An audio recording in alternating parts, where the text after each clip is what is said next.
ছোট থেকেই একটা কথা শুনে আসছি, পাপ বাপকে ছাড়ে না। আজকে নিজ চোখে দেখলাম। মানে আজকে পশ্চিমবাংলার রাজনীতিতে পদ্মফুলময়। এটা একটা মানে কি বলবো, ঐতিহাসিক ঘটনা, ঐতিহাসিক মুহূর্ত।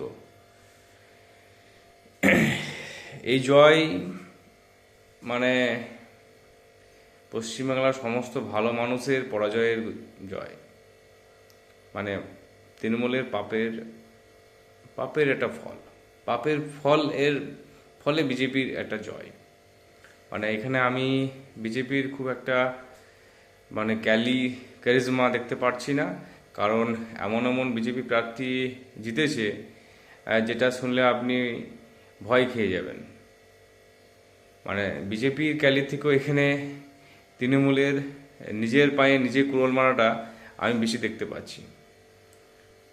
কি অত্যাচারটা না করেছে, আর আজকে কি অত্যাচারের অবসানটা না হলো। হ্যাঁ, ভোট যে শুধু হিন্দু মুসলিম হয়েছে, হ্যাঁ মানে মেরুকরণের ভোট হয়েছে তা নয়।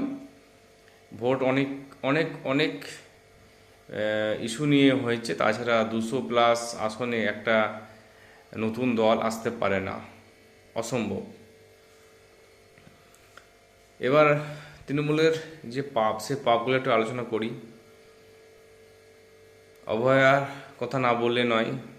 অভয়ের মা জিতেছে, আমি খুব খুশি। হ্যাঁ, অভয়ের মা জিতেছে। অভয়ার যে বিরাট পাপ, পুলিশ বাহিনীর পাপ, তোলাবাজি সিন্ডিকেট, এই পাপ। তারপর টলিউড ইন্ডাস্ট্রিতে ভালো ভালো লোক কাজ পায় না, তার পাপ। শিক্ষা, স্বাস্থ্য, তারপর মানে এই চাকরি, কিচ্ছু নাই, কিচ্ছু করেনি। শিল্প, কিছু নেই। মানে এই সমস্ত কিছুকে এক জায়গা করে আজকে পশ্চিমবাংলার মানুষ একদম উকড়ে ফেলে দিল। জোড়া ফুলকে পদ্ম ফুল ফুটিয়ে দিল। এটা স্বীকার করতেই হবে, এটা অস্বীকার করার কিছু নেই। এবার মুসলিমদের কথা নাম বললেই নয়। মুসলিমদের বারবারন্ত, মুসলিমদের গুন্ডাগিরি, দাদাগিরি, হরগোবিন্দ দাস থেকে আর ওই মানে বিভিন্ন ধরনের যে ইস্যুগুলো ছিল, সেগুলোতে একটাও দিদি প্রতিবাদ করেন। কমসে কম যদি গিয়ে দেখা করতো ওই ফ্যামিলিকে, প্রতিবাদকে, তাহলেও কিছুটা কাজ হতো। কিচ্ছু করেন। একটা টলিউড ইন্ডাস্ট্রির লোকের সঙ্গে অনির্বাণ ভট্টাচার্য দীর্ঘদিন কাজ পায়নি, রুদ্রনীল ঘোষ দীর্ঘদিন কাজ পায়নি।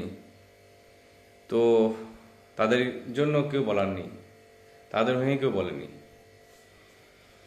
কি বলবো, আর কিছু বলার নেই। মানে পাশের কোনো ওরকো অ্যাক্টার সাপোর্ট করেনি। আজকে কাজ না পাওয়ার জয়। মানে যোগ্যতা থাকার পরেও ওদের যে পরাজয়, তার জয়। একটা মানুষ চাকরি করে, কষ্ট করে, তারপর তার অত্যাচার হয়েছে, তার জয়।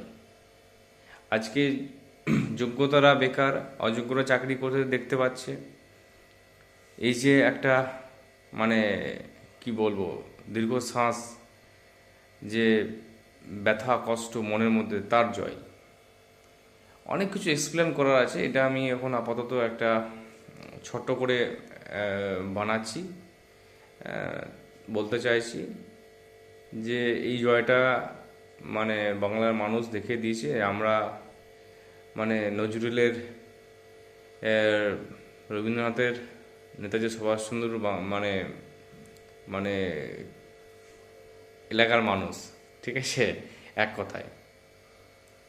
তো এটা হওয়ার ছিল, একদিন তো হওয়ার ছিল, হবেই। হ্যাঁ, এরপরে এখন যাই হোক, বিজেপি আজকে আসনে এসেছে।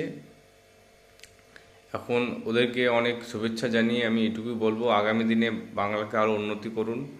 তাদেরকে এটুকুই বলবো যে মানে সমস্ত রকম দুর্নীতি এ বাজ যে নেতাগুলো ছিল তাদেরকে আর ওয়াশিং মেশিনে ওয়াশ হতে দেন না, এবং সমস্ত রকমভাবে যাতে পশ্চিমবাংলা এগিয়ে যায় সেই চেষ্টা করুন। সমস্ত রকমের অশান্তি এড়িয়ে মানে আপনাকে এড়িয়ে যেতে হবে, শুধু তা নয়, কোনো রকম অশান্তি করতে দিলে হবে না। এবং